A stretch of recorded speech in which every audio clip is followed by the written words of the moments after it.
Shalom, bonsoir à toutes et à tous. On est très content de se retrouver. Chodesh Tov, on commence au mois de Kislev. On commence avec Midreshet Yehuda Manito qui nous propose le cours du Rav Yitzhak Shuraki pour parler du Midrash de la paracha qui suit. Donc, si j'ai bien compris, la paracha de Vayetze, on va découvrir le Midrash avec vous, Rav Shuraki. Berchavad Rav. Erev Tov et Chodesh Tov à tout le monde. Et en fait, on fait le mois de Kislev. Vous allez voir que d'une certaine manière, notre étude du Midrash va nous rapprocher aussi du sens du mois de Kislev, c'est-à-dire la fête de Hanouka. Alors, quand on dit le Midrash de la paracha de la semaine, bien sûr, il y a beaucoup de Midrashim dans la paracha. Il y a, comment dire, une quantité de Midrashim. Un d'entre les Midrashim de la paracha et qui a trait à l'événement, je dirais, comment dire, le plus remarquable de la paracha de Vayetze, c'est l'échelle de Yaakov. La Torah nous présente le rêve de Yaakov avec l'échelle, les Malaché Elohim, Olim ve'Yordim Bo, et la Torah ne nous explique pas, contrairement à d'autres rêves où on a la signification du rêve, où on comprend dans la Torah elle-même, on a l'explication, ou au moins on cherche à la comprendre, les rêves de Yosef, les rêves de Paro, bien sûr. On a dans le rêve de Yaakov, on n'a pas de signification de ce rêve.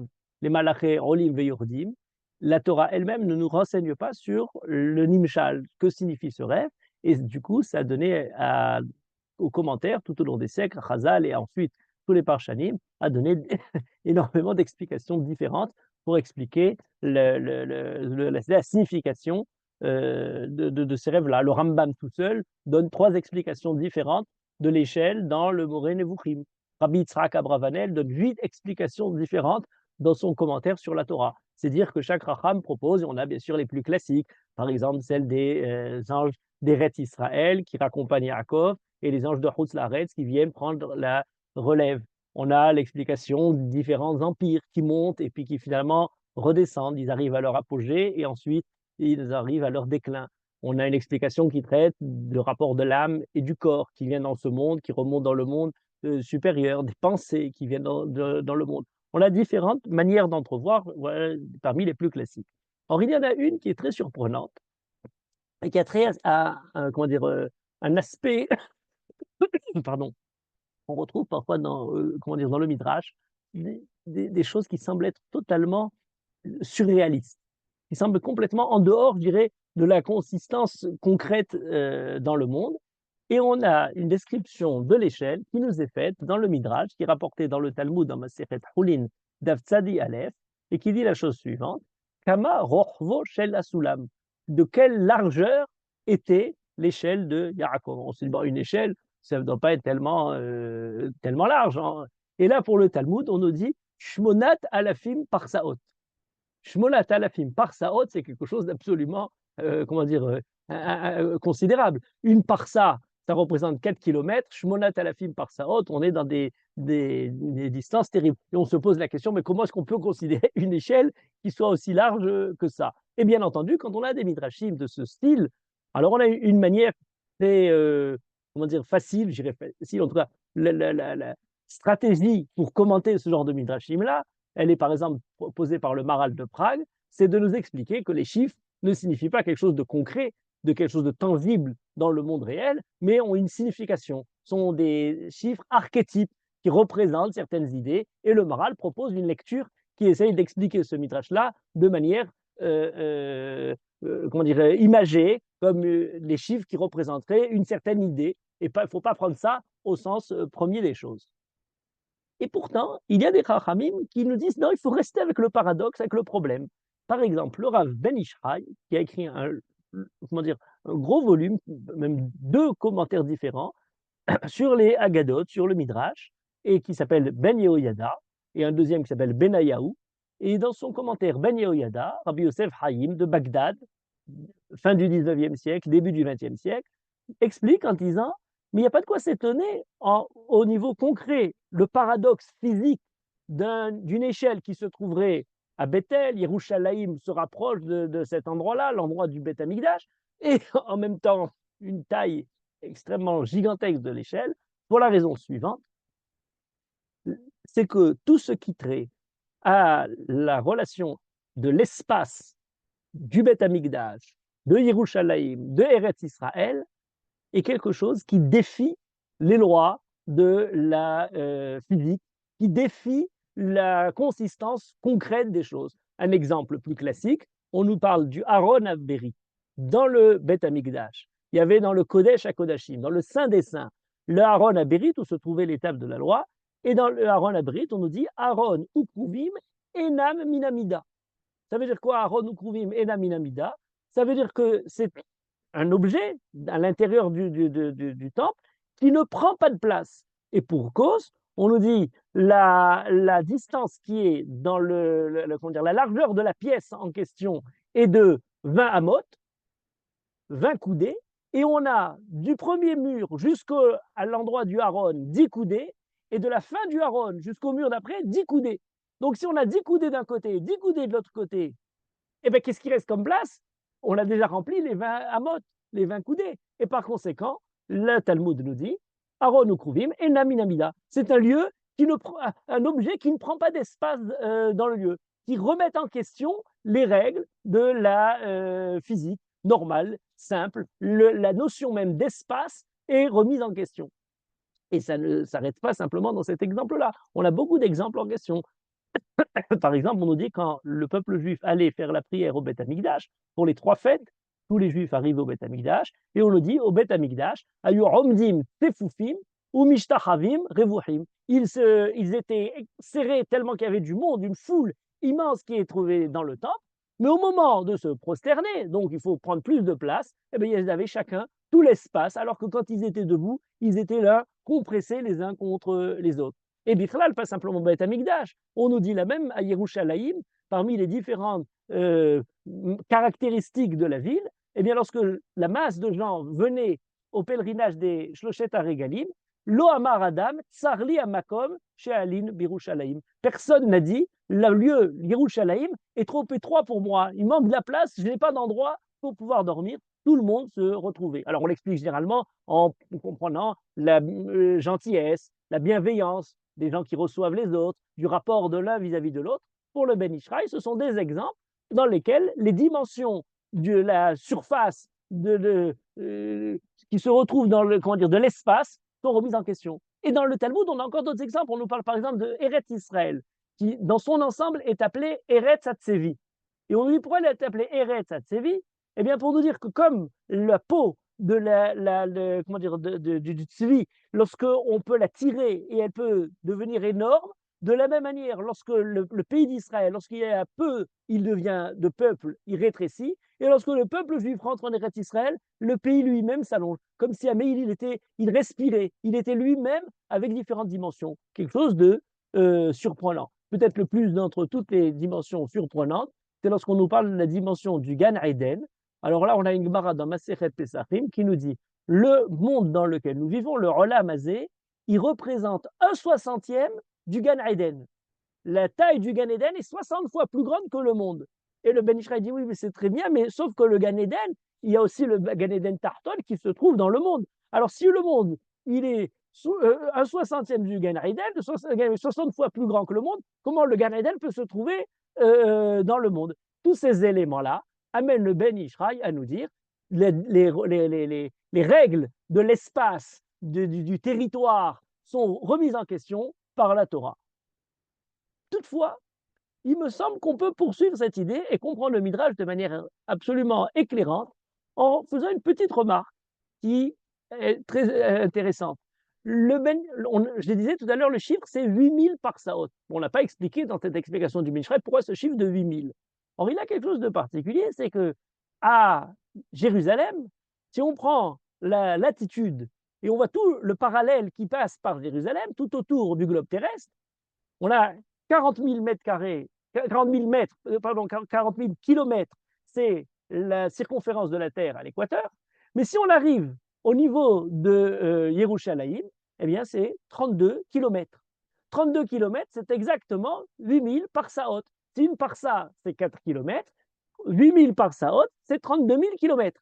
Donc, on a une soulame qui est posée à Yerushalayim, à Bethel, pas loin d'Yerushalayim, c'est la même latitude, et qui fait comme largeur l'ensemble du globe terrestre. Et là, alors, et accepter le côté, surréaliste de la chose, c'est très, très fécond pour essayer de réfléchir à l'idée. Il y a dans un lieu particulier c'est le lieu de Yerushalayim, c'est le lieu de Bethel, Sha'ar HaShamayim, une possibilité d'accéder de la terre vers le ciel, une échelle dans laquelle on monte et on descend, mais qui elle-même englobe l'ensemble du globe terrestre, l'ensemble de l'extension possible dans sa dimension physique. Et ça, c'est très intéressant. Pourquoi?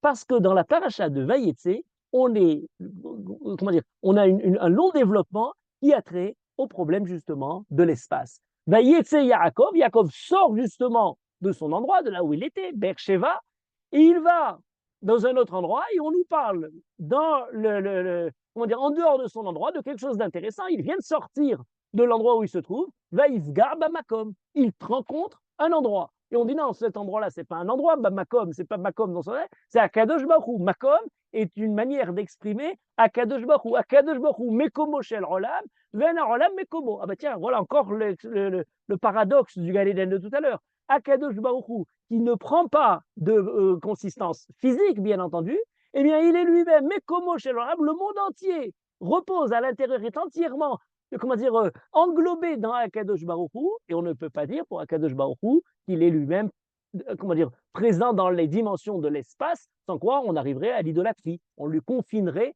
à un certain endroit. Yaakov sort de son endroit et arrive à une autre dimension du Makom. Et d'ailleurs, c'est même défini dans le Midrash de d'autres façons. On nous parle par exemple de Kfitsat Aderer. Tout le monde connaît le Midrash qui dit il est arrivé à Haran et lorsqu'il arrive à Haran, il revient en arrière en disant je suis passé par l'endroit où prieront où prier Abraham, où prieront le Beth Amikdash, et je ne vais pas m'arrêter. Kfitsat Aderer, il revient jusqu'à Bethel. Et dans une autre explication, on nous dit non, c'est pas lui simplement qui arrive à voir la Kfitsat Aderer, mais même tout le pays d'Israël est venu se loger sous l'endroit où Yaakov dormait. Mais toutes ces manières d'entrevoir le Midrash sont des manières qui essayent de remettre en question les dimensions de l'espace. La distance qui le mène à Haran, qui le ramène à Bethel, la quantité de territoire qui arrive à se loger exactement sous Yaakov. Et d'ailleurs, on nous dit Haaretz asher ata shochev aleha. Et on dit non, c'est pas Haaretz, le bout de territoire qui représente le corps de Yaakov. Haaretz asher ata shochev aleha, c'est tout le pays d'Israël qui est sous Yaakov. Et d'ailleurs, la fin de cette rencontre avec Akadosh Baruch Hu dans le rêve de Yaakov, Akadosh lui dit Ufaratzta yamavakedma safona vanegba. Tu viens justement percer au-delà des limites qui te confinent, à l'est, à l'ouest, à nord et au sud. Le fait de remettre en question la limitation spatiale est comme une beracha qu'on a avec Yaakov. Et déjà, rien qu'à dire ça, ce serait très intéressant parce que ça nous permet de comparer deux passages qui sont très proches et qui sont l'un l'opposé de l'autre. Eh bien, c'est d'une part le nôtre de l'échelle qui mène de la terre jusqu'au ciel dans le rêve de Yaakov, et d'autre part la tour de Babel. Dans la tour de Babel, on a une description de la Torah qui est très proche de celle qu'elle donne pour le Soulam de Yaakov. On nous parle par exemple pour Migdal Bavel, Verosho Bashamaim.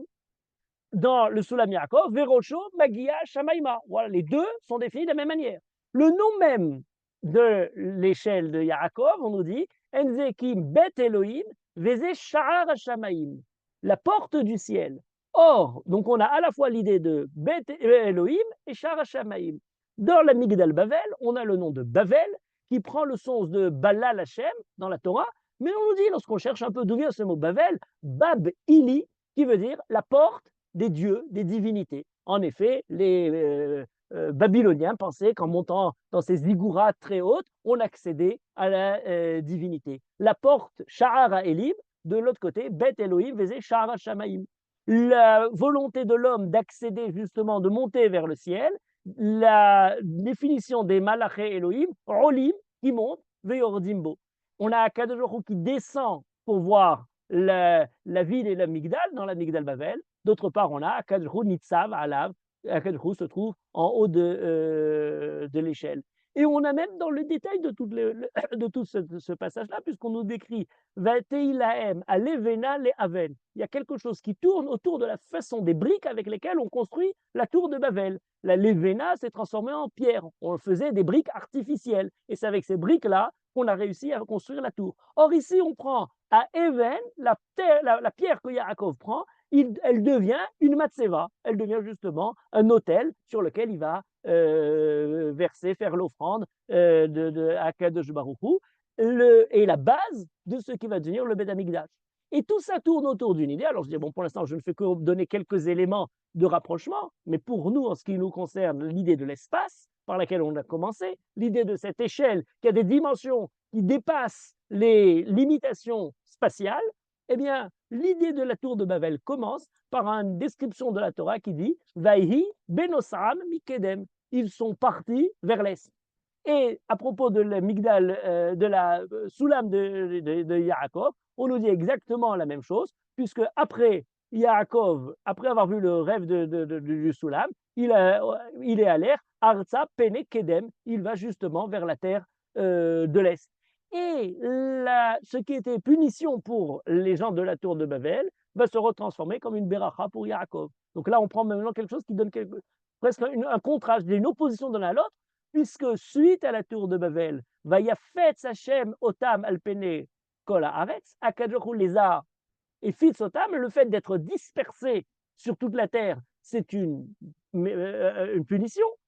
Alors que pour Yaakov, on a deux éléments, et entre parenthèses, une punition qui revenait suite à ce que, on va construire une tour et une ville et une tour, pen nafutz al pene kol haaretz. On avait peur justement de cette extension, de cette dispersion. On a besoin de construire une tour qui nous rassemble, une ville qui nous rassemble. Et à que on a dit, ben, la ville est détruite, la tour est détruite, et suite à ça,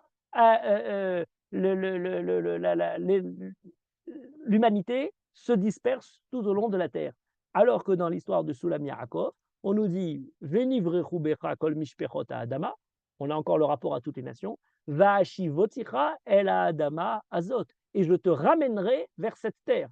Donc c'est quelque chose qui remet en question les dimensions de l'espace. Yaakov va sortir d'Israël pour aller en Galoute, mais suite à ça, il revient, il est fixe dans une terre, à la différence du peuple, des autres peuples de la Babel qui se trouvent répartis. Et deux pays d'Israël, Akadosh donne la bracha à Yaakov, ou Faratzta, Yamava Kedmat, Safona Venegba. D'un côté, Pen Nafutz, El Penekolaret, Vaya fait Sotam comme une malédiction, alors que ici, ou Faratzta, Yamava Kedmat, Safona Venegba, on remet en question la dimension de l'espace par la Beracha, par l'ampleur de Yaakov, du peuple juif, qui peut au contraire se répandre à l'est, à l'ouest, dans toutes les directions. Le fait de pouvoir se renfermer, se confiner dans un territoire, dans quelque chose de particulier, eh bien ce tzimtzum un peu comporte en lui déjà un peu de l'universalité. Voilà une échelle qui a les dimensions du lieu où se trouve Yaakov, du rêve de Yaakov, l'esprit de Yaakov, mais cette échelle-là prend quelque chose d'universel. Et là, on trouve une idée très juive,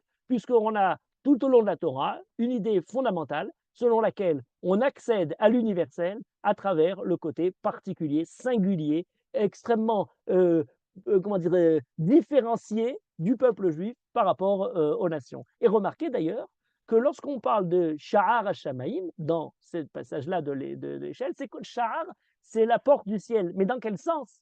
On l'a ici dans le sens, alors on a l'impression qu'on a les Malach Elohim, Olim Veyordim, ils montent pour aller au ciel et redescendre. Mais on a un autre passage, on lit Seu She'arim Rashechem, Vinaseu Pitre Olam. On a aussi les portes du monde, les She'arim. C'est quoi ces Pitre Olam? Vavo Melech HaKavod. Alors le Rav des Parchanim, ils nous disent les Ptahim qui tiennent les Olam. Le Olam dans le sens d'éternité, le sens temporel le mot Olam, qui est en général expliqué dans le Tanakh. C'est plutôt le sens temporel que le sens physique. Le Malbim, dans son commentaire du Mizmor de Tehillim, le Mizmor 24, lorsqu'il explique Seu Sharim Racherem Minaseu Pitre Olam, il dit Pitre Olam Azé. Ils doivent s'ouvrir afin que Melech HaKavod, Akadosh Baruch Hu, puisse venir. C'est les Shari Shamaim, pas pour que l'homme accède vers le ciel, mais pour que Akadosh Baruch Hu puisse venir. Ce sont des portes qui sont dans un sens comme dans l'autre. L'infini d'Akadosh Baruch Hu peut accéder à travers cette échelle-là à un endroit, un Sha'ar, par lequel Akadosh Baruch Hu peut rentrer dans le monde. Donc on aurait à travers ça une manière d'entrevoir l'échelle, mais qui semblerait correspondre à une longue tradition qui porte au-delà simplement de l'espace un thème qui est celui que j'aimerais développer avec vous, qui est celui de Me'at Amachazik et Ameroubé.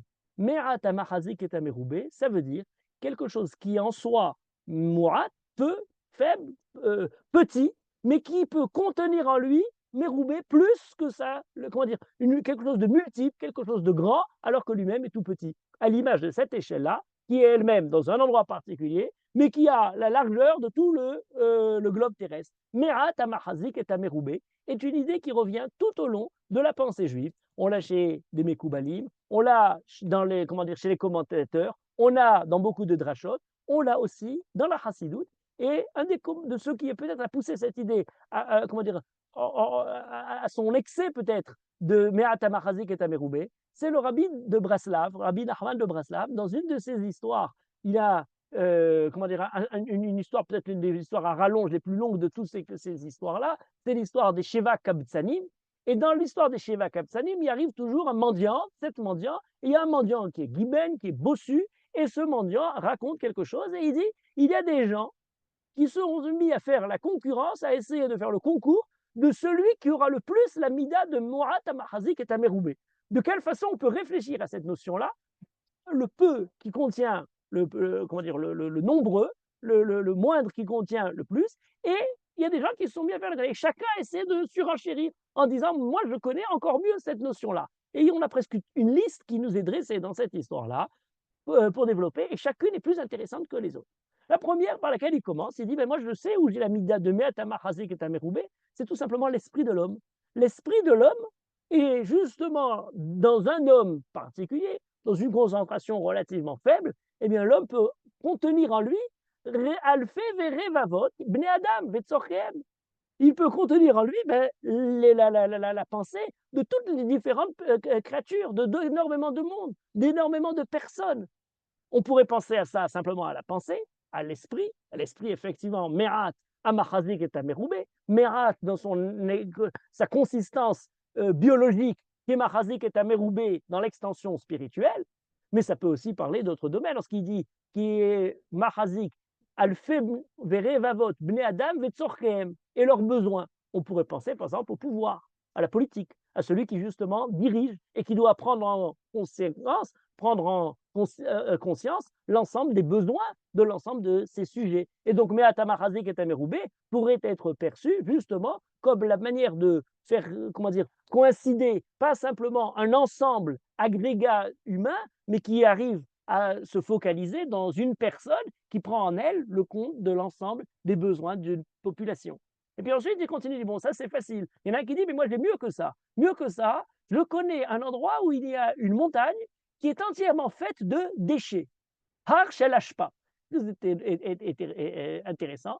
Effectivement, c'est une petite montagne, mais elle porte en lui tous les déchets qu'on peut rajouter, qu'on peut développer. Est-ce qu'il y a plus dans l'ordre qu'on peut trouver dans le monde, ou il y a plus justement dans l'entropie, dans la manière au contraire de voir comment, de façon négative, le méroubé, ben, c'est la possibilité de détruire, d'abîmer. Est-ce que l'homme ne serait pas finalement un organisme à produire des déchets? Et il en produit finalement beaucoup plus que sa consistance personnelle. Est-ce que d'une certaine manière, on pourrait entrevoir à travers ça, pas simplement la hashpa, les déchets dans son sens premier, physique, mais on pourrait l'employer à d'autres niveaux. Est-ce que finalement la possibilité de créer du mal, est-ce qu'on pourrait dire peut-être la bêtise? L'intelligence a des limites, la bêtise n'en a pas, et c'est en cela qu'elle est fascinante. Plusieurs, on attribue cette phrase à plusieurs. Eh bien oui, peut-être ce côté infini, ce méroubé, ne se trouve pas dans le côté positif, mais se trouve dans le côté. Combien de travail il faut pour arriver à l'esthétique? Combien de facilité on a pour trouver la laideur? Combien, je ne sais pas si j'ai, l'autre disait, je ne sais pas si j'ai le goût très sûr, mais j'ai le dégoût sans aucune hésitation. Eh bien oui, le Merat, Amachazik et Ameroubé peut être perçu dans un deuxième temps comme étant ce Har Shel Ashpa, l'entropie du monde qui finalement, le monde va, tout système organisé va vers quelque chose qui se désorganise. Il y a beaucoup plus là-dessus à chercher qu'à trouver dans l'ordre des choses. Alors ce serait très pessimiste si on n'arrivait pas à la troisième. Troisième aussi, proposition qui nous est donnée, ben c'est une petite lopin de terre qui, lui, justement, arrive par l'agriculture, par le fait de le travailler, à sortir des fruits. Le monde naturel arrive à produire plus que lui-même, puisque finalement, avec quelques graines, eh bien, on arrive à avoir des fruits qui sont pérou ou on entend dans le mot pérou, multipliez-vous, croissez, multipliez, l'idée justement qui va contre l'entropie. L'entropie, Alors avec un E, c'est d'aller vers le désordre, mais on aurait peut-être le principe d'entropie à NTH, qui au contraire parle de l'anthropos, c'est l'homme qui arrive à créer quelque chose, qui arrive à sortir quelque chose d'organisé. Et peut-être c'est ça, Me'atamachazik et Tameroubé. De l'homme tout simple, il arrive dans le travail d'un champ de terre à développer, à produire différents fruits. Donc, pas, comment dire, de céder au désespoir, pas céder justement comment dire, à la désorganisation du monde, au contraire, un monde qui va et qui produit des fruits, quelque chose de nouveau. Quatrième proposition, c'est une histoire qui est. On dit non, c'est pas tout ça, il y a mieux que tout ça.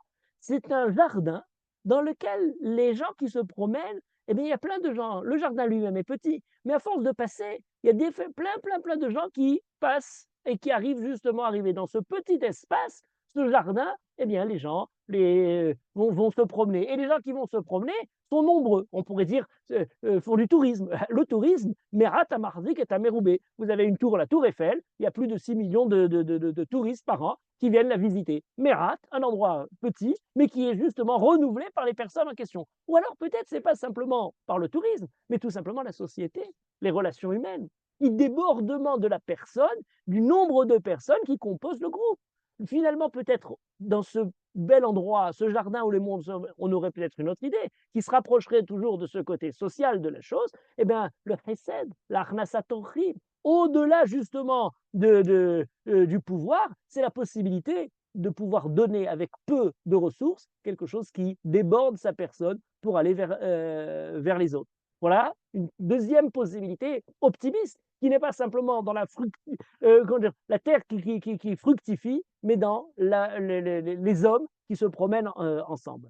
Puis ensuite, arrive quelqu'un et dit, mais moi j'ai encore mieux que tout ça. Ça, vous n'en êtes pas qu'au début. C'est la parole d'Ibour Shel Mazkir Amelech. Le roi a quelqu'un qui amène sa parole, amène ses lois, qui communique. Eh bien, la parole du communicant est Merat Amarzik et Tameroubé. Pourquoi? Mais parce qu'il y a un seul homme, mais qui lui porte en lui tous les messages. Tout ce qui passe par le pouvoir arrive. Le langage. Le langage, peut-être d'une certaine manière, on pourrait parler peut-être de communication, de médias. Eh bien oui, la langue, le mot, la parole, Merat Amarzik et Tameroubé. Nous avons chacun, dans la façon de parler, une infinité d'idées, une infinité de phrases qui sont avec un nombre restreint de lettres, de mots qui sont finis, mais une infinité d'idées qui peuvent être communiquées. Donc, la communication, les médias, Merat, Amachazik et Meroubé. Remarquez que ces trois dernières explications, que ce soit le lopin de terre, qui est la terre qui sort ses fruits, que ce soit le jardin, le pardès, où se promènent les différentes personnes qui vont justement prendre l'air, ou la troisième, c'est justement cette parole, ce langage, Mazkir Amelech, ont une retombée à un sens beaucoup plus élevé. Dans la compréhension du rabbi Nachman, c'est autre chose. C'est pour nous dire la terre fructueuse, c'est pour nous parler des fruits, c'est-à-dire des mitzvot et des marasim tovim que l'homme peut faire, qui sont au-delà, l'homme peut créer par sa conduite des fruits. Et les fruits sont toujours l'image des mitzvot. Et les mitzvot, merat, un homme, machazik et tameroubé, porte en lui Tariag mitzvot, porte en lui tout au jour de sa vie l'ensemble de ces bonnes conduites qu'il a. Ce sont les fruits qu'il a produits. Dans l'idée du pardès, on entend bien entendu au-delà simplement de se promener dans le pardès, l'étude de la Torah dans son plus haut niveau. Les Talmidei Chachamim qui étudient la Torah se promènent dans un pardès. Et dans ce pardès-là, Merat, Amachazik et Tameroubé, il y a une infinité, il y a une connaissance infinie dans l'étude de la Torah. Et cette connaissance infinie, c'est encore une fois Merat, une Torah fermée, qui est elle-même limitée dans un certain texte, dans certains mots et au-delà, et qui a une infinité de sens dans l'infinité de la distance qui sépare l'homme d'Akadosh Baruch Hu. Et enfin, dans le dibour du Mazkir Amelech, on aurait Me'ata Machazik et Tameroubé d'autre part, ben c'est dans la prière. Le dibour du Mazkir Amelech nous rappelle justement la prière qu'on a vers le roi, dans laquelle on est justement en relation, et dans cette prière-là, Me'at, on a des prières fixées, on a un texte défini, et pourtant Marzik et Tameroubé portent en elle, cette prière, tout l'ensemble des besoins de l'homme, des besoins de la vie. Donc vous voyez qu'à travers ces images, ce n'est pas simplement une réflexion générale, universelle sur le monde, mais c'est aussi une manière de présenter le côté purement juif. Mais ça ne s'arrête pas là, parce qu'il arrive enfin quelqu'un et qui dit, mais moi j'ai encore mieux que tout ce que vous avez dit jusqu'à maintenant, Me'at Amachazik et Taberoubé. À quoi? Mais c'est simple. Eh bien, le silence lui-même. Il porte en lui toutes les autres paroles. Vous parlez des différentes paroles, vous parlez de toutes ces choses-là. Eh bien, le silence, celui qui se tait, qui ne dit pas justement tout le reste, contre tous les dibourim, contre la shonara, contre les divrei sheker, contre toutes ces choses-là, eh bien, il y a quelque chose de très simple. La parole est encore, le silence est encore plus fort que cette parole. Il y a un très beau passouk de Michelet qui dit Gam evil macharish, chacham yichashev. Même lorsque le sot se met à se taire, il reste silencieux, on le prend pour un chacham. Le silence lui permet d'accéder à plus que ce qu'il n'est lui-même. C'est un sot. Mais lorsqu'il est dans le silence, c'est déjà un signe de sagesse. On a tellement de, comment dire, de beaux parleurs qui ne font qu'étaler leur sottise aux yeux de tous. Alors donc, on a dans ce silence-là quelque chose d'important, peut-être aussi pour les sages, le silence des chachamim est beaucoup plus important, beaucoup plus profond que toutes leurs paroles, qui portent encore dans ce silence tout ce qu'ils ne peuvent pas encore exprimer, tout ce qui est trop difficile à exprimer, quelque chose qui est encore at petachlo. Il faut essayer de trouver des pétachim, des manières d'ouvrir une parole qui est parfois secrète, qui est parfois limitée. Ou comme le disait le Chacham Shushani, Vaidaber Hashem El Moshe, les morts, les Vinas le ramènent en disant les morts, c'est doit se couper en deux parties, lo amar. Dans tout ce qu'Akadosh a dit, eh bien, il y a encore plus qui n'a pas été dit, qui est encore resté sous forme de silence. Il y a beaucoup plus l'infini de l'esprit d'Akadosh Baruch Hu que les paroles restreintes qu'Akadosh a données. Et nous essayons à travers l'étude de ces paroles-là de retrouver, de toucher l'infini de la Torah. La valeur des guillonotes dans le Sefer Torah, on a le texte qui est écrit avec de l'encre et on a sur le côté la grandeur des guillonotes, ceux sur lesquels c'est encore blanc. Et dans ces marges, on aurait de quoi encore écrire. Et il y a de grands débats pour dire qu'est-ce qu'il y a le plus de Kedusha, le texte lui-même, ou c'est les marges qui sont blanches et qui, elles, ont encore portent en elles, dans le silence de l'écriture présente, la possibilité de tout le texte à venir qui peut être encore écrit, encore un Sefer Torah et encore une étude de Torah. Vous voyez que là, on a dépassé même les trois premiers niveaux, puisqu'on est dans le silence. Pour lui dire, mais il y a peut-être encore mieux. Il y a peut-être encore mieux. Alors là, il nous raconte toute une histoire. Il y a un homme qui tire, qui tient, qui maîtrise et qui dirige à Iver Agadol. Iver Agadol, c'est quoi? Alors là, il y a une explication dans le texte, dans les histoires même de ces Kabtsanim, des Sibor Kabtsanim, on dit c'est la lune.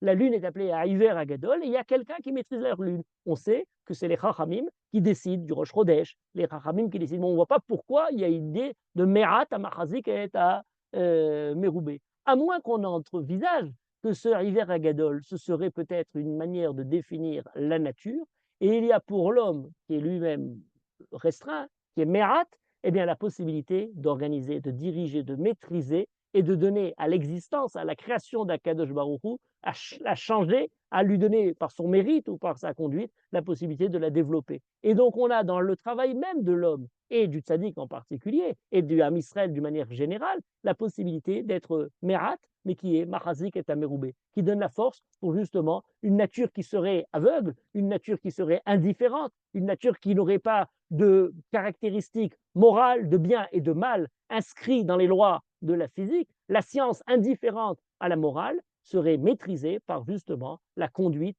de la morale. Le fait de se conduire bien, ne pas se conduire bien, Akadosh Baruch Hu nous donne, je vous donnerai la pluie, je vous donnerai toutes les brachot matérielles développées dans la Torah pour le srout de la conduite morale. Merat dans la conduite, Amachazik et Ameroubé, qui dirige finalement l'ensemble du monde. Et la dernière, qui est évoquée pour nous dire, toujours dans cette suite d'éléments, qu'est-ce qui est Meat, Amachazik et Ameroubé? Alors il nous dit, mais il y avait une histoire, c'est l'histoire du Maaseh Haïlan. Vous savez, chez Rabbi Nachman de Braslav, on a des histoires dans des histoires dans des histoires, l'une qui rentre dans l'autre. Arrive le dernier personnage et qui dit, mais il y a plus encore que tout ce Meat, Amachazik et Ameroubé. Il y avait un groupe de personnes qui cherchaient un arbre particulier dans lequel, alors que généralement, chaque oiseau a son arbre, chaque animal a son endroit particulier, sa tanière, le lieu où il se trouve, mais il y a un arbre qui arrivait à les englober tous ensemble. Il y a un arbre dans lequel les gens ont essayé d'arriver à trouver l'endroit où tous les chayotes, tous les ophotes, toutes les créatures pourrait justement profiter de cet arbre-là. Et cet arbre-là, qui est un seul arbre, Machazik et Ameroubé. C'est très intéressant parce que c'est une image qui serait attachée au Soulam de Yaakov. Or, je l'ai comparé tout à l'heure l'échelle de Yaakov avec la tour de Babel. Or, on a un deuxième rêve sur Babel qui se trouve à la fin du Tanakh. Alors, les gens, en général, ils y arrivent un peu moins parce qu'on est Bereshit, on est dans les parachutes du début, les parachutes de la Torah, ça va encore. Mais lorsqu'on arrive au livre de Daniel, c'est déjà un livre beaucoup plus, déjà écrit en araméen, c'est une autre langue, c'est un autre contexte, ce sont d'autres époques. Et pourtant, on a un rêve particulier qui est fait justement dans les rêves de Nebuchadnezzar et qui décrit un arbre qui est planté sur terre, et la description de l'arbre dans le rêve de Nebuchadnezzar, qui est décrit dans le livre de Daniel, c'est au Pérec Dalet pour ceux qui veulent chercher, eh bien, cet arbre-là a les mêmes caractéristiques que l'échelle de Yaakov. Ilan Begohara, un arbre qui se trouve sur terre, Verume Yimte Lishmaya, et en haut, dans sa hauteur, Magia Hashemaima, il arrive jusqu'au ciel. Vechazute les sof kol hara, et on voit de lui jusqu'au bout de la terre. Vous voyez que l'image de prendre l'échelle qui englobe l'ensemble du globe terrestre, mais elle est donnée ici presque de manière définie. Cet arbre-là, Chazute les sof kol hara. Il arrive à voir de tout, comment dire, l'ensemble de la terre. Tehotoi tetalel hevat bera.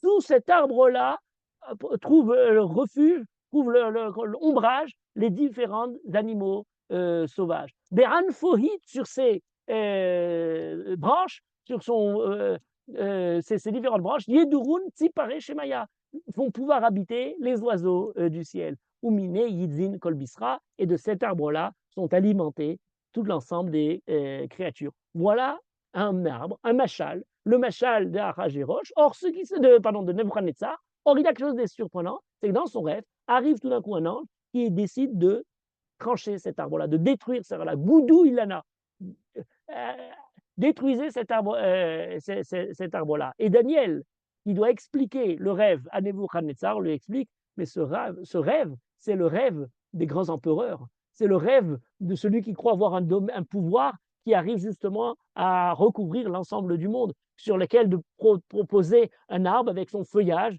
qui arriverait à trouver toutes les créatures, toutes les personnes. Ça pourrait être au niveau simplement politique, bien sûr, le pouvoir, la puissance, le rêve de puissance. Et on dit, mais ton rêve de puissance, il va être lui-même taillé. On va l'éliminer. Me'at Amachazik et Ameroubé, au sens premier de Daniel, c'est la politique, c'est le pouvoir, c'est les grands empires. Mais on a une grande lutte contre ces gens-là, puisque ce n'est pas simplement Bourbavel, bientôt ça va être Hanouka, on est avec l'Empire grec, mais c'est un peu toujours la même idée. Ceux qui pensent pouvoir dominer l'ensemble du monde. Pour la Grèce, c'est encore plus intéressant, ce n'est pas simplement par le pouvoir politique, la force des armes d'Alexandre qui va conquérir le monde, mais c'est aussi par le fait d'avoir au niveau intellectuel une connaissance, la philosophie, les sciences, qui est universelle, qui n'est plus particulière à tel ou tel pays et qui va peut-être pouvoir englober. Aux yeux des mathématiques, il n'y a même pas de discussion à avoir, il n'y a même pas d'avoir, comment dire, de différenciation religieuse, nationale ou autre. Ce sont les mêmes, les chiffres sont les mêmes. Voilà, on pourrait trouver une certaine ombrage qui permet à toutes les créatures de se retrouver sous la forme d'une connaissance universelle. Voilà peut-être un deuxième message. Me'at Amachazik et Ameroubé. On a trouvé des équations universelles qui peuvent englober tout l'ensemble des phénomènes de la nature. Mais il est évident que lorsque Daniel présente cette image-là et que Rabbi Nachman, dans son histoire, raconte l'histoire de ce Ilana, il va nous donner un décodage totalement différent. Le centre même de ce Hetz, de ce Ilan, qui est présenté comme le pouvoir politique, vient faire référence à un autre arbre qui a commencé l'histoire du monde, c'est celui du Hetz HaChaim, qui justement est à l'origine de toute la création et qui est le point central peut-être de l'essence même du monde, la connaissance d'Akadosh Baruch Hu, la possibilité de le servir, la crainte d'Akadosh Baruch Hu, la modestie vis-à-vis d'Akadosh Baruch Hu, qui ne se perçoit pas comme étant celui qui englobe le monde, mais qui est Merat et Machazik et Ameroubé, mais dans ce Etz Chaim, le présent pour nous à travers la Torah, eh bien, il y a la vérité, il y a les valeurs morales, il y a la conduite humaine, qui est peut-être parfois toute simple, mais qui, sans son côté simple et essentiel, représente celle qui donne au monde la possibilité, Tzadik Yesod Rolam, c'est le Yesod, c'est le fondement qui permet justement à soutenir le monde. C'est peut-être pas dans l'extension extérieure que les grands conquérants vont essayer de chercher sur les lignes du globe, mais c'est quelque chose d'intérieur et de profond à l'homme. Me'at, Amachazik et Ameroubé, qui maîtrise les conquérants. Peut-être dans une autre étude, il faudrait envisager d'en comparer les Chachamim et Alexandre. On a plusieurs passages où on a le conquérant, Alexandre le Grand, qui rencontre les Chachamim. De quoi parle-t-il? Qui a besoin de qui? Voilà, ceux qui sont les petits, le Meratim, je vais dire les petits juifs des ghettos, le petit pays qu'il arrive, on n'arrive même pas à écrire son nom sur la carte, sur sur son propre territoire.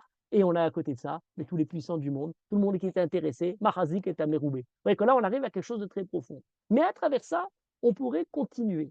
Et je me permets de rajouter un deuxième midrash sur le premier midrash évoqué. Alors, le premier midrash est un peu surprenant, l'échelle qui a 8000 par sa haute, mais dans ce même passage du Talmud, dans Masechet Choulin, toujours Tzadik Aleph, on a un autre midrash qui nous parle du retour de Yaakov. Et ça fait référence au début. On connaît tous, lorsque Yaakov, dans le début de Vaïshlach, cette fois-ci, c'est pas le problème, mais sa semaine d'après, on dit Vaïvater Yaakov Levado, Vaïavek Ishimo. Il rencontre l'ange. Entre Vaïetse et Vaïshlach, 2 nuits. La nuit de la départ en exil, la nuit du retour de l'exil. Le jour va se lever, le peuple juif revient en Israël. Et il y a la confrontation cette fois-ci, pas Malaché Elohim Olim Veyordeboum, mais le Ish, le Sarosh El Isav, etc.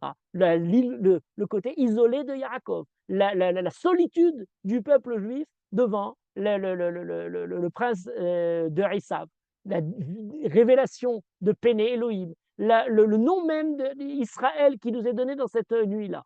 Or, à travers tout ce passage extraordinaire, on a dans le Talmud un petit détail et on se dit, mais qu'est-ce que ça vient faire là au milieu? On nous dit, Vaïvater Yaakov Levado, Yaakov est resté tout seul après avoir déjà fait passer, mis à l'écart sur le Mahavar Yabok, sa famille, les enfants, etc., pour les protéger de Esav. Et on nous dit, non, mais il est resté pourquoi? Pour quelque chose de terriblement prosaïque, totalement banal, on se dit. Il avait laissé Shachar, Pakim, Ketanim, Vechazar Eliem. Il avait laissé des petites fioles et il est parti pour ramener ces petites fioles, les Pakim, Ketanim, par Katan. Et c'est pour ça. Et on nous dit d'ailleurs, et c'est de là qu'on apprend que Yaakov allait chercher, parce que les tzadikim, Haviv alehem mamonam yoter migoufam. Alors c'est une phrase très gênante. Les tzadikim, Haviv alehem mamonam yoter migoufam, c'est pas pour donner raison à tous les antisémites de la planète, parce qu'on a l'impression de nous dire, ils sont plus attachés à leur argent, à leur bien, qu'à leur propre corps. Mais c'est la phrase d'Harpagon, c'est la phrase de l'avare, c'est pas la phrase du tzadik. Un midrash qui est très connu, tout le monde le ramène, et pourtant, il mériterait d'être creusé plus profondément. Et je pense qu'il fait d'une certaine manière référence à notre première étude, Me'at Amachazik et Ameroubé, à travers ce midrash. D'abord, avant de commencer, pourquoi est-ce qu'on arrivait à cette histoire-là? Pourquoi le midrash va chercher ces pakim ktanim dans la Torah? Alors, il y a plusieurs propositions qui sont données. Par exemple, certains qui ont dit, Rabbeinu Bechaye, dans son commentaire de la Torah, dit d'où le midrash vient, du fait qu'il écrit Vaïvater Yaakov Levado, le bête, Altikré Levado, et là les cadeaux. Le bête et le kaf sont de lettres très proches. Il y a juste la petite pointe du bête qui fait la différence. Donc il dit Altikra Vaïvater Yaakov Levado, il n'est pas resté tout seul, mais il est resté les cadeaux pour son cad, pour cette petite fiole d'huile. C'est très, recherché. D'autres, les Baléatos Safot, proposent une autre lecture. Ils disent Vaïvater Yaakov les vado, Altikré les vado, et là les bado. Bad, c'est Badé Hachemen, c'est l'huile, c'est les fioles, les récipients de l'huile. Beta bad, on emploie comme expression.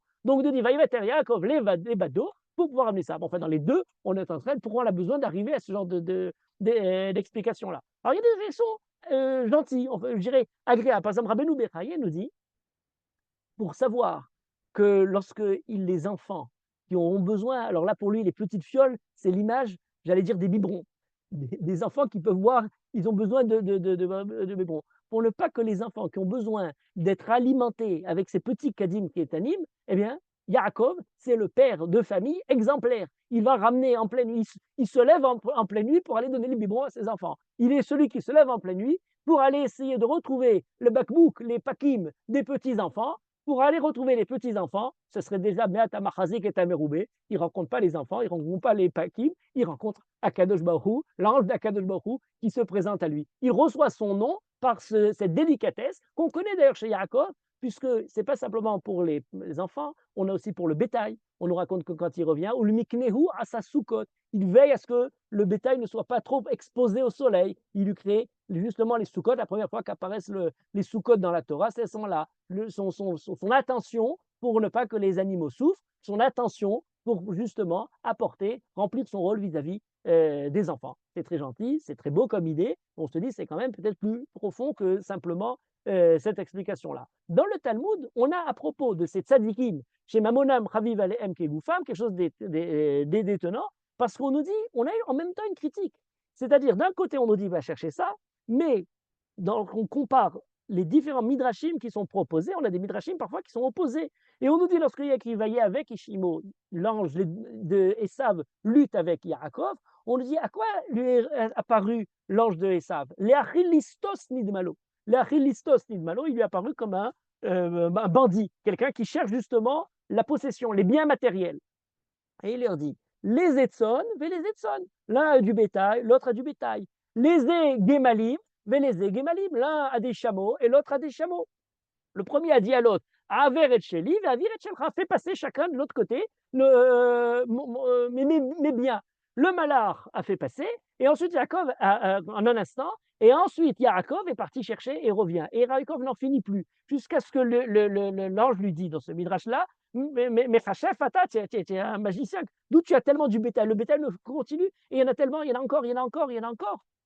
Le Midrash semble à un tel point que lorsque cette phrase-là, Amarlo Mefachefata, ça semblerait peut-être dans une ligne de critique de Yaakov qui est parti chez Lavan et qui s'est finalement attaché aux propriétés matérielles. On nous dit lorsqu'il va s'endormir le soir de son départ de Beersheba, il s'endort et dans son rêve, il voit des anges qui montent et qui descendent. 20 ans ont passé, il se trouve chez Lavan, lorsqu'il va s'endormir, il voit des moutons qui défilent et des propriétés. Lorsqu'on commence à entrevoir, quand on est en route à Haaretz, des moutons et des propriétés et des biens, c'est signe qu'il faut vite retourner en Israël, on est en mauvaise posture. Yaakov, à quelqu'un lui dit, retourne vite en Israël, si tu commences dans la rue, tu vois plus des anges, tu vois maintenant des moutons. On est toujours dans cette ligne-là. Tu commences à faire passer tes biens, mais tes biens passent avant, ce serait tout ça quelque chose de négatif. Or, pourtant, dans le Talmud, lorsqu'on évoque ce tzaddik chez Mamono, Chaviv Alav, Yoter Migoufo, eh bien, on ne l'évoque pas de manière négative. Ça, c'est un midrash qui le présente comme ça. Donc, on a cette idée-là. Mais pourtant, dans le midrash, on dit non, au contraire. On nous donne un argument. On nous dit She'en poshtim yedem bagezel, ce qui est déjà très intéressant. Ils font attention à la valeur, même dans les petites choses, parce que justement, en poshtim yedem bagezel, ils ne vont pas, ils savent le prix des choses et ils ne sont pas là pour voler, pour dérober. La droiture, l'intégrité morale des tzadikim est une valeur morale qui se manifeste par l'attention à justement ne pas prendre quelque chose qui ne lui appartient pas, même quand il s'agit de quelque chose qui est infime. On a beaucoup d'idées, de grands idéaux qui nous présentent des luttes pour la justice, des luttes pour l'égalité, des luttes pour tous les malheurs du monde. Et on peut avoir de grandes phrases. Romemut à Tzedek va Moussar Bigronam.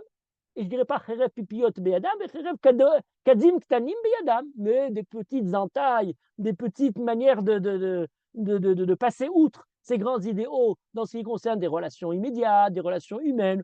C'est peu important par rapport aux yeux des grands idéaux, c'est pas là que ça va flancher. La Torah nous dit pas du tout. Les grandes idées commencent d'abord par les petites pakim ketanim, par le détail, par la mesure et le respect qu'on a vis-à-vis de la propriété d'autrui, vis-à-vis de quelque chose, de ne pas dérober, de ne pas tromper, de ne pas intervenir, c'est la base. C'est sur ça justement que se manifeste Yaakov. Yaakov est quelqu'un qui sait la valeur de ne pouvoir pas voler quoi que ce soit de ce qui lui appartient, et c'est pour cette raison-là qu'il va chercher. Il n'est pas dans le gâchis, il n'est pas dans le fait de jeter tout. On ne verra pas Yaakov brûler un billet de 500 francs à la télévision devant tout le monde pour montrer qu'il n'a rien à faire de l'argent. C'est une conduite profondément à l'opposé de ce que présente la Torah. Il a l'importance des choses et par conséquent, il ne les gaspille pas de manière irréfléchie. Mais peut-être qu'on peut réfléchir de manière plus profonde à tout ça, parce qu'on a dans le schéma lui-même, Kiryat Shema, cette idée-là qui nous est ramortée. Dans encore un autre passage, plus lié avec Yaakov, mais qui est lié avec le Kiryat Shema, on dit Bechol Nafshecha ou Bechol Meodecha, et on nous dit c'est quoi Nafshecha ou Meodecha? On dit Nafshecha, Adam, chez Nafsho Chaviv Alav Migufo, alors on nous dit Bechol Nafshecha, puisqu'il a son corps est plus important que ses biens, qui donne à Kadosh Baruch Hu de toute son âme. Par contre, si quelqu'un, Mamono, Chaviv Alav, Migufo, eh bien, qui donne Meodecha. Donc, Bechol Nafshecha, Bechol Meodecha, signifie deux sortes de personnes qui doivent, dans le dévouement vis-à-vis d'Akadosh Baruch Hu, donner soit son corps entièrement dévoué à Akadosh Baruch Hu, nafsho, soit meodo, mamono, lorsque c'est quelque chose qui lui appartient, qui lui semble le plus important. On lirait ça, on dirait, bon, il y en a un qui est plus détaché de la matière, et il a dans le côté spirituel la Avodat Hashem, et quelqu'un qui est plus lié aux choses matérielles, alors à ce moment-là, il donnerait justement son bien, Bekol Meodo. Or, c'est embêtant, puisque tout d'un coup, maintenant, avec Yaakov, on nous dit c'est les tzadikim, Shechaviv Alem Mamonam Yoter Migoufam. Et donc, ce sont eux dont on parle Meodo. C'est très surprenant, d'autant plus qu'on l'a lu, ce Meodo, Meod, ce plus, ce beaucoup, c'est ce qui veut dire très, on l'a associé à Mamono. Pourquoi? Parce qu'en fait, toute l'idée de Meod, c'est, j'allais dire, c'est encore plus, c'est toujours plus. On est toujours presque en manque de quelque chose. Or, c'est peut-être une première idée qui nous permet de donner un sens à tout ce passage-là, à Yaakov et à cette idée des Pakim Ktanim en question. La possibilité de l'imdod, l'école Mida et Mida, nous est donnée très souvent par l'argent. C'est par le fait qu'on a de l'argent qu'on a la possibilité d'évaluer quelque chose. On a la possibilité de faire des relations entre quelque chose et d'autre. Vous avez la possibilité, par le fait d'évaluer quelque chose, de faire des projets pour l'avenir, de dire je suis prêt à prendre ci, je suis pas prêt à prendre cela. C'est parce que vous payez quelque chose que justement vous vous dites, eh bien alors c'est important ou c'est moins important, et l'argent permet justement de donner cette valeur-là. Or, il y a une notion particulière. Dans toute la relation marchande de l'argent, c'est l'unité marginale, l'utilité marginale, la production marginale. On considère à la fin du 19e siècle, dans l'économie néoclassique, que l'un des éléments fondamentaux qui a créé cette économie néoclassique, c'est la révolution marginale. Qu'est-ce que ça veut dire la révolution marginale? C'est que l'utilité d'un objet, l'utilité de l'argent, décroît comment dire, avec la quantité de biens déjà consommés.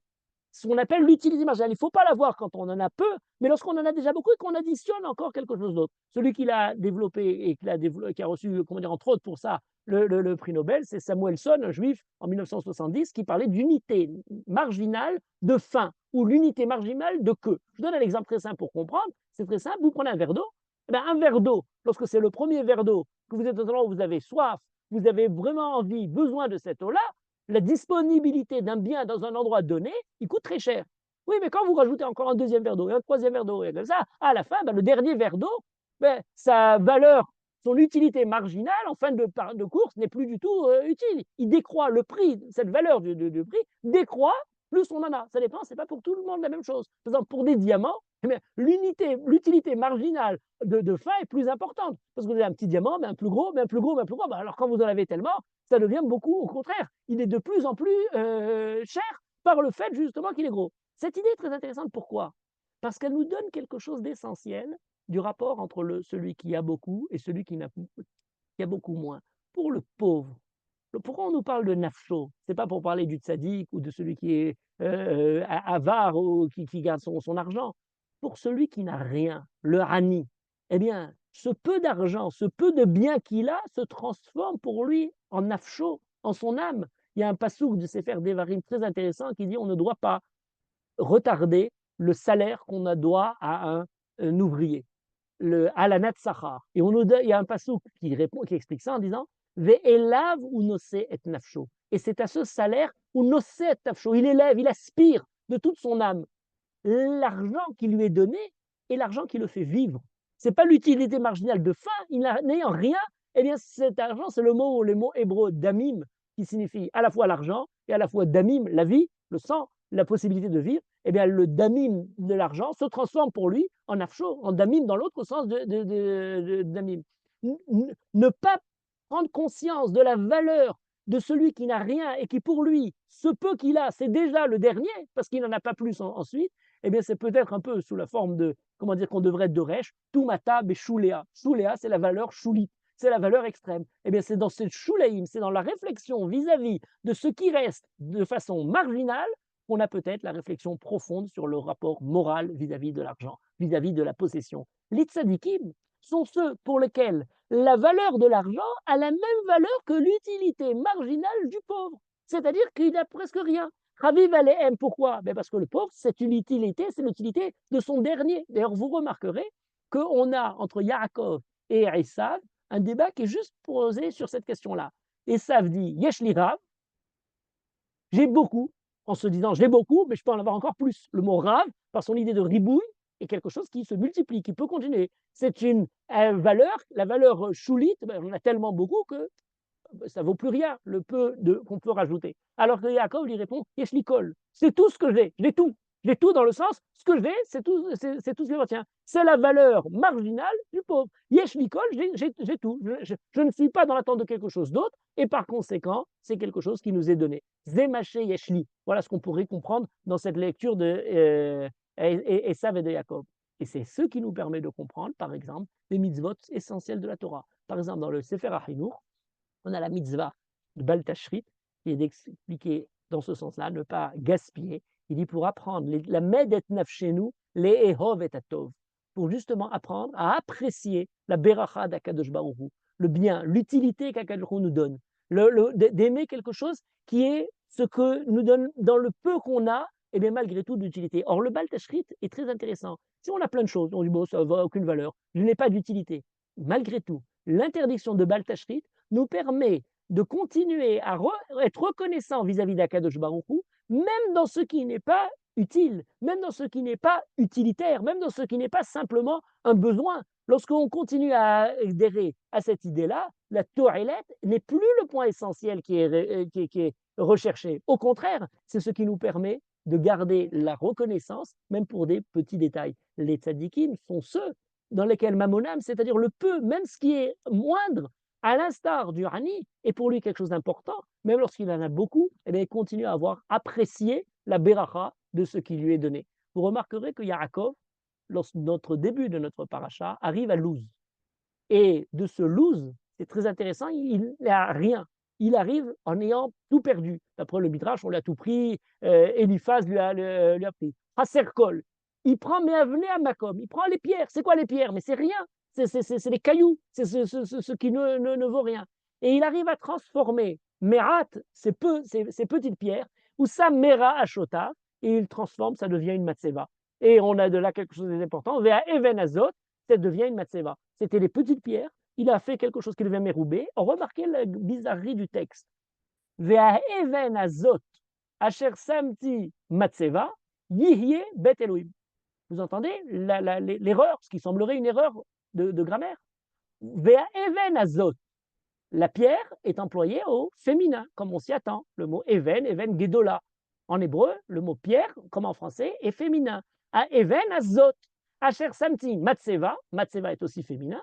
Yihye Bet Elohim. Yihye, masculin. On aurait dû dire Tihye Bet Elohim. Et pourquoi on a tout d'un coup basculé de Even Azot à Yihye?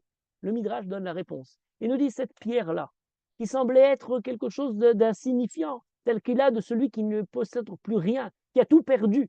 Eh bien, cette pierre-là est celle qui était utilisée pour construire le Beth Amikdash.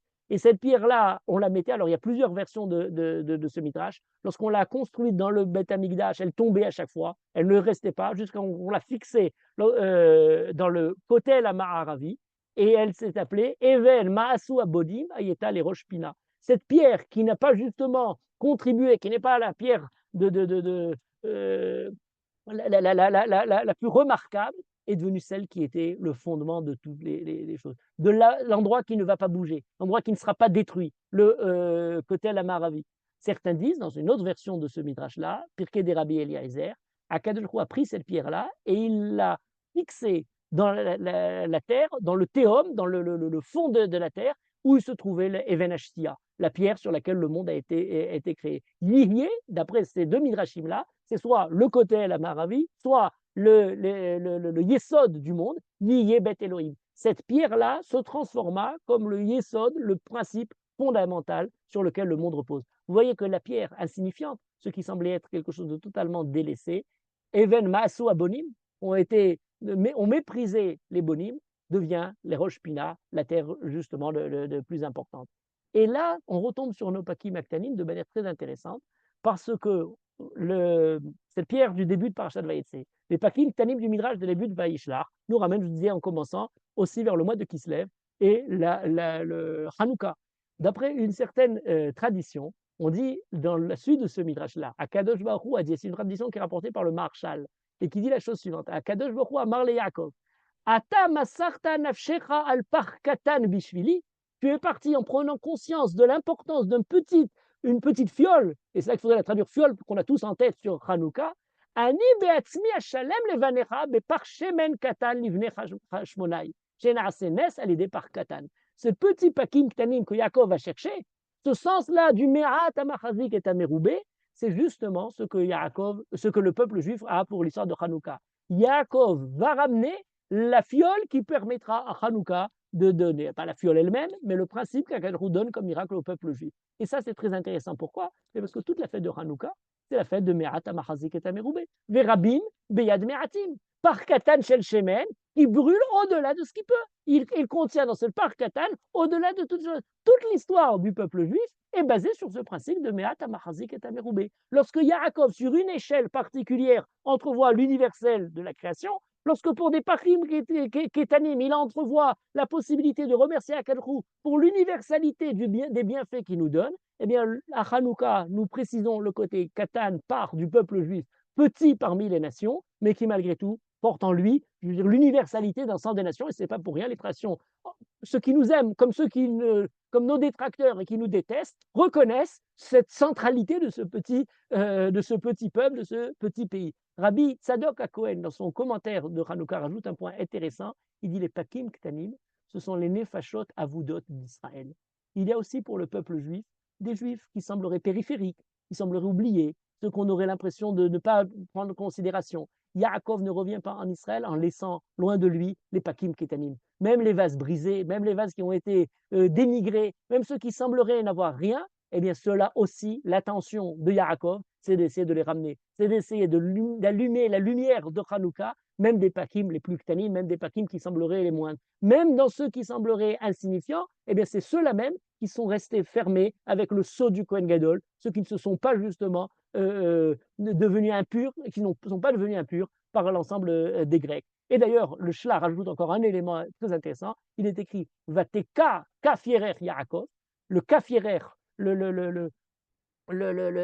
kaf de Hirer, on emploie le mot kaf pour parler de la hanche de Yaakov, mais ce kaf, lorsqu'on est tokera, c'est-à-dire on lui donne un petit coup, de kaf, les lettres s'inversent et ça donne le mot par katan. Il dit Vateka kafierer Yaakov, le kaf p de teka devient par. Voilà des par péraot qui rajoutent quelque chose de très important.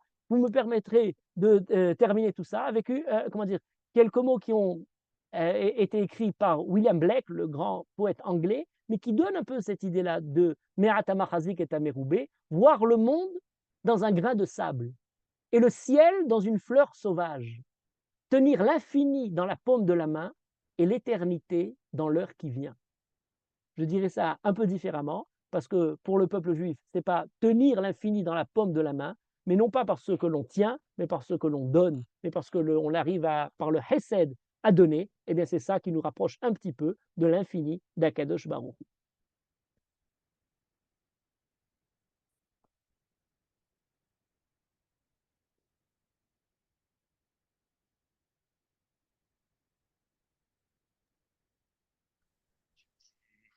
Extraordinaire. Faut écouter et réécouter tout ça après. On m'entend là ou pas? Oui? On m'entend pas?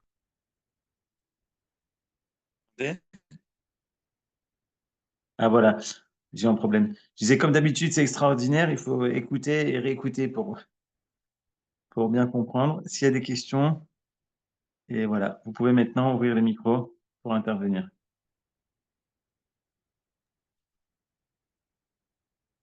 J'ai juste une réflexion, si je peux dire. Oui. Oui. Non, je sais que Manitou disait que la fête de Hanouka, c'était la fête qui était pratiquement respectée, enfin, par pratiquement tous les Juifs. C'est une des fêtes qui est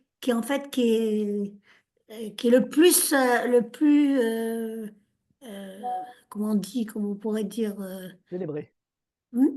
qui est célébrée, exactement. C'est peut-être c'est ce côté peut-être de raison. C'est peut-être c'est pratiquement tous les Israéliens, enfin tous les Israéliens, tous les Juifs en Israël en tout cas, tout le monde fait Hanouka, presque tout le monde. Moi, c'est votre cours qui m'inspire le Me'ad, Mahadik et Dameroubé. Vous avez parlé à peu près pendant 1 heure et on en a pour quelques semaines à digérer ce que vous avez dit. Je voudrais rajouter une idée sur le par et le kaf. C'est que la différence entre les deux, c'est que dans cap, le cap, la paume de la main est petite et, et le P est grand. Ça veut dire on a peu et on parle beaucoup. Le tikkun de ça, c'est l'inverse. Kepe Hanouka, le par katan, le P est petit et le cap, la cape de la main, ce qu'on donne, est beaucoup plus large. Il est grand. Très bien. L'épée à la fin. Et ça rejoint un petit peu l'idée que vous avez exprimée à la fin. Chazak ou Baruch, c'est très juste. Et je rajouterai que lorsque le kaf, c'est l'image de la main, le kaf, hein, bien sûr. Le P, c'est l'image de la bouche avec la langue, ou certains diront la luette. Il faut la garder à l'intérieur, le P. Ça, c'est le P qui est katane. Lorsque le P est lourd, on le rentre à l'intérieur. C'est pour nous apprendre, il faut garder quand même, malgré tout, une certaine limite à ce que l'on peut dire dans la parole. Et c'est pour cette raison-là que je n'ajouterai plus rien maintenant. Bien fait. Mais s'il y a des questions, vous serez obligé de répondre. Avec plaisir, avec plaisir. C'était juste pour... J'ai compris. Rav, est-ce que je peux vous demander, s'il vous plaît, Oui. de réexpliquer le Méodéra? Ah, oui. Dans le Méodécha, les Chachamim font une dracha dans laquelle ils expliquent Bechol Nafshecha ou Bechol Méodécha. Bechol Nafshecha, de toute ton âme. On comprend qu'il faudrait, lorsqu'on nous demande de pratiquer la Torah et on nous tue si on ne pratique pas la Torah, ce qu'on appelle Kiddush Hashem. On fait Kiddush Hashem, comme des Juifs sont montés sur les bûchers tout au long de l'histoire. Mais qu'est-ce que ça veut dire quand il écrit Bechol Méodécha? Si Méodécha, ça veut dire comme on l'imaginerait, Méod. Méod, c'est quoi Méod? C'est beaucoup, c'est très. Hein, mais ça veut dire Le quoi? plus possible, Le plus. Mais Méodécha, le de Méod ton mieux, non? de ton mieux, mais qui est défini avec le tien. Qu'est-ce qui est donné? Et là, les Chachamim disent Méodécha, l'école Mida ou Mida. C'est quoi Mida ou Mida? Tout ce que tu possèdes, tu lui donnes, tu l'offres à Kadosh Baruch Hu. Or, c'est défini par l'argent, par la propriété, et pas par le corps. Nafshecha, c'est ton âme. Méodécha, c'est tout ce que tu as en plus. Qu'est-ce que tu rajoutes et tu rajoutes et tu rajoutes? Les Chachamim le définissent comme étant l'argent. Et c'est sur la base de ces deux explications-là, Nafshecha, la vie, et Méodécha, la propriété de l'homme, qui peut se rajouter, que les Chachamim font le rachat. Pourquoi il y a deux mots dans la Torah? Un pour nous dire ceux pour lesquels Nafsho Chaviva la Migoufo, il offre son Nafsho pour Akadosh Baruch Hu. Son âme est plus que son. Nafsho Chaviva mi Mamono, il offre son âme. Celui qui est Mamono Chaviva la mi Nafsho, il doit donner son argent pour Akadosh Baruch Hu. Donc on a basculé ce Méodécha, c'est pas la seule explication, mais c'est celle du Midrash et d'Agmara qui ramène Méodécha vers la propriété, vers l'argent. Voilà. Et comment on pourrait placer alors l'intention, c'est-à-dire dans un acte que l'on fait, quel qu'il soit, on va le faire du mieux possible, c'est-à-dire Oui. en essayant d'être pur dans son intention, par exemple, ou d'être juste, ou d'être... Absolument. Alors là, c'est un sujet, vous avez soulevé un sujet très important. Pourquoi très important? Parce qu'une des phrases les plus importantes qu'on a entendues depuis qu'on est petit et qui est une phrase de base de la Torah, c'est de nous dire Tov me'at bekavana me'arbe beli kavana. Il vaut mieux faire un acte petit avec toute la ferveur, toute la piété, tout le cœur qui y est, qu'en faire beaucoup en étant complètement détaché. Exemple, faire une prière à rallonge, tellement où on n'y pense pas à rien. Il vaut mieux faire merat avec toute la kavana que arbe beli kavana. Donc ce que vous dites, c'est exactement le même principe. De merat à mahazik et à meroubé. Quelqu'un fait quelque chose avec tout son cœur, avec toute son âme. Autre exemple, je disais la prière, l'étude de la Torah. Ce n'est pas souvent la continuité du nombre d'heures qui est consacrée à la Torah qui manifeste nécessairement l'amour profond de la Torah. Ça peut être fait sous forme d'une routine. Et parfois pour des gens qui n'ont pas l'occasion de pouvoir, à cause de leur vie professionnelle ou d'autres activités, d'étudier la Torah tout le temps, eh bien parfois dans quelques heures, quelques minutes, quelques moments où ils sont du Shabbat ou d'écouter la Torah, on sent que c'est leur monde, leur vie qui s'illumine par cette parole de Torah. Merat bekavana, me'arbe beli kavana. Donc vous avez tout à fait raison d'évoquer, c'est encore un autre exemple de merat bekavana. Mais comme il a été dit précédemment, dans dans le temps merat qui nous est imparti, il est difficile de ramener toutes les explications du Me'at Bekavana et de Me'at Machazik et Ameroubé. Donc, effectivement, il en faudrait rajouter encore d'autres. Il y a aussi l'idée de la synthèse, comme vous avez dit. C'est-à-dire que l'idée va réunir des choses très différentes. Oui. Une synthèse. Ça, tout à fait d'accord. Et à la limite, ben, Dieu va réunir en lui-même tout l'univers, Oui. toute Il y avait sa un proverbe création. quand on était petit pour consoler ceux qui sont pas très, comment dire, hauts de taille et élancés, donc la stature, le gabarit est comme ça, on leur disait, c'est dans les petits flacons qu'on met le concentré. C'est Il y a joli. une autre intervention, une autre personne qui veut réagir. Non, je voulais dire aussi, est-ce que c'est pas parce que Yaakov, c'est la Midata Rachamim qui lie les deux choses, qui lui permet justement de faire cette chose de Me'at et Vous avez tout à fait raison, mais là, ça demande un long développement, parce qu'effectivement, dans Yaakov, c'est une seule personne qui est marzik en lui, et les midot d'Avraham et les midot de Yitzhak. Donc, d'une certaine manière, il est double. Il a la convergence des deux premiers. Mais ça, il faudrait développer plus longuement.